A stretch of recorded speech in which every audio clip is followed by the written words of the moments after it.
Problemas ambientais como desmatamento, poluição, queimadas alimentam o aquecimento global, que muda o clima, que destrói o meio ambiente natural, que por sua vez gera novos problemas ambientais. É um ciclo vicioso que precisa ser quebrado com ações sustentáveis e consciência coletiva. Tudo está conectado. Quando cortamos uma árvore, não é só o verde que desaparece, é também o equilíbrio. O desmatamento libera carbono, a poluição aquece o ar, as queimadas aumentam a temperatura e o planeta, como resposta, esquenta. O clima muda, as estações se confundem. Chove onde antes era seco, falta água onde antes era abundante. E então vem os desastres. Enchentes, deslizamentos, secas, como a tragédia de 2011 na região do Rio de Janeiro, ou até mesmo na região sul do ano passado, em 2024. Pessoas perderam casas, famílias, histórias. O meio ambiente sente, rios secam, animais desaparecem, a terra adoece. E esse desequilíbrio volta para nós, nas doenças, na escassez, na urgência, mas também está em nossas mãos mudar esse ciclo. A natureza ainda resiste, ela ainda pode se curar se a gente permitir. Plantar, preservar, aprender, o futuro depende de escolhas feitas agora, e cada ação, por menor que pareça, é uma semente. Em janeiro de 2011, a região serrana do Rio de Janeiro foi palco da maior tragédia natural já registrada no Brasil até então. Uma chuva intensa e implacável caiu durante a madrugada, atingindo cidades como Nova Friburgo, Teresópolis, Petrópolis e Sumidouro. Em poucas horas, o volume de chuva ultrapassou a média esperada para o mês inteiro. O solo encharcado não resistiu, encostas inteiras deslizaram, casas foram soterradas, ruas se transformaram em rios de lama. Famílias inteiras desapareceram sob os escombros e quem sobreviveu assistiu impotente à destruição de tudo o que tinha. Foram mais de 900 vidas perdidas, mais de 35 mil pessoas desalojadas. É um cenário de guerra em meio às montanhas. Os bombeiros estavam exaustos, contavam com a ajuda dos voluntários. Muitos cavavam com as próprias mãos na esperança de salvar um amigo, um parente ou um vizinho. Mais de uma década depois, em maio de 2024, o Brasil voltou a testemunhar uma tragédia devastadora, desta vez no sul do país. O Rio Grande do Sul enfrentou uma das maiores enchentes da sua história. Uma sequência de tempestades fez os rios transbordarem, atingindo dezenas de municípios. Cidades inteiras ficaram submersas, como Porto Alegre e Canoas. As imagens chocaram o país, pessoas ilhadas em cima de telhados, idosos sendo resgatados por botes, hospitais sendo evacuados às pressas, com pacientes sendo transferidos em meio às águas. Barragens romperam, ruas desapareceram, pontes vieram abaixo. Até o momento, mais de 180 mortes foram confirmadas e milhões de pessoas foram afetadas. Os desabrigados se amontoavam em abrigos improvisados, muitas vezes sem água potável, sem roupas secas e sem notícias dos familiares. Olá, meu nome é Luciana, sou mãe da Gabriela, moradora de Nova Friburgo, Rio de Janeiro. Vou falar um pouco sobre o relato sobre a tragédia climática que teve na nossa cidade. Nova Friburgo ficou mais conhecida nessa época, infelizmente, a tragédia climática. Tudo aconteceu uma noite anterior, no dia 10 de janeiro. Foi quando boatos rolavam que em Olaria tinha caído um prédio de 2 andares. E a gente ficou com muito medo, só que ninguém nunca imaginava o que estava por vir, nem passava pela cabeça. A gente só ficava preocupado com a chuva, muita chuva, o solo estava muito úmido. E no dia 11 foi quando foi uma noite diferente. Foi uma noite que era muito trovão, muita chuva, não parava.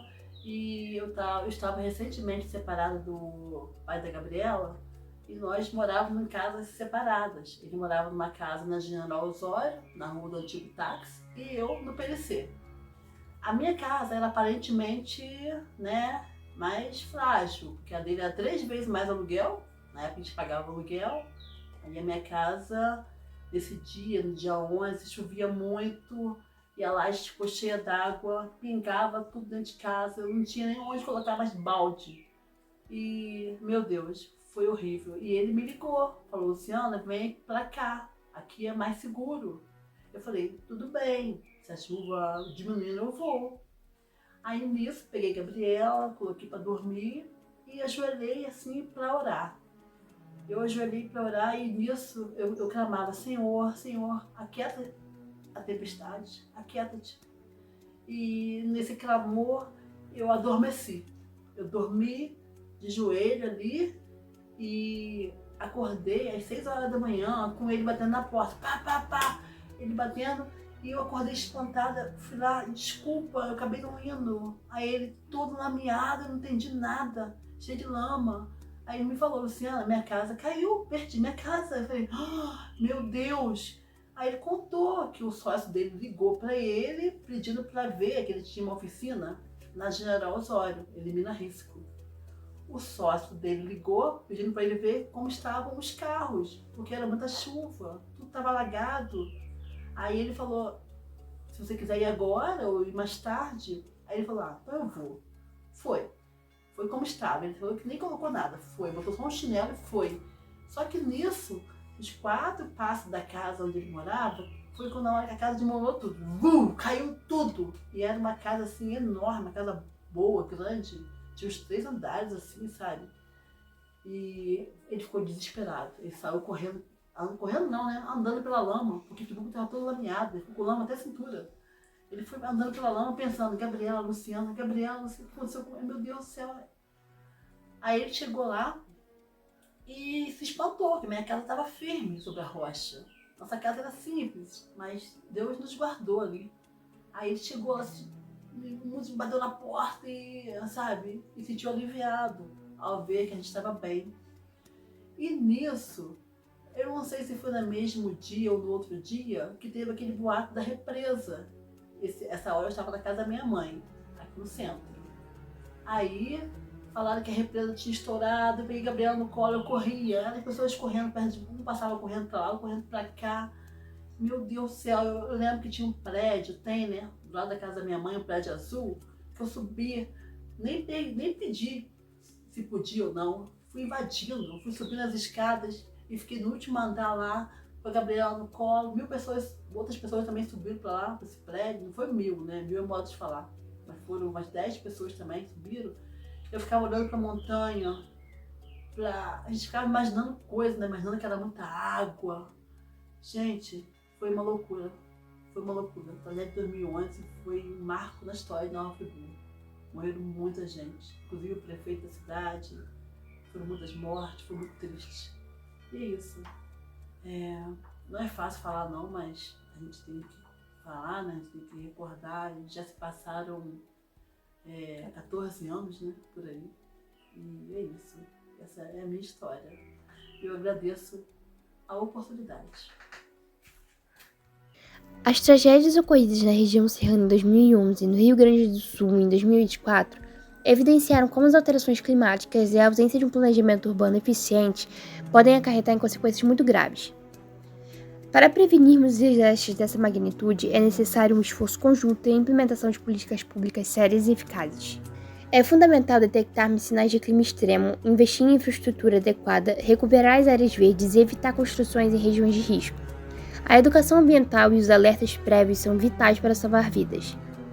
Além disso, é crucial reconhecermos que as indústrias desempenham um papel significativo nessa questão. Elas emitem grandes volumes de gases poluentes, fazem a exploração excessiva de recursos naturais e frequentemente desconsideram as normas ambientais. Embora as nossas ações individuais sejam relevantes, são as grandes empresas que mais se beneficiam da degradação ambiental. Precisamos exigir práticas sustentáveis das indústrias, solicitar fiscalização rigorosa e apoiar projetos socioambientais que envolvam a comunidade local. A prevenção envolve a mudança de atitudes, mas também a exigência de justiça climática e a responsabilidade das grandes corporações. Agir agora é a única maneira de garantirmos que tragédias desse tipo não voltem a acontecer. Ambas as tragédias mostraram não apenas a força destruidora da natureza, mas também a fragilidade das estruturas urbanas e a falta de políticas preventivas eficazes. Foram alertas ignorados, comunidades inteiras abandonadas à própria sorte. Em comum, as duas histórias carregam perdas, desespero e um povo que, mesmo diante do sofrimento, encontrou forças para recomeçar.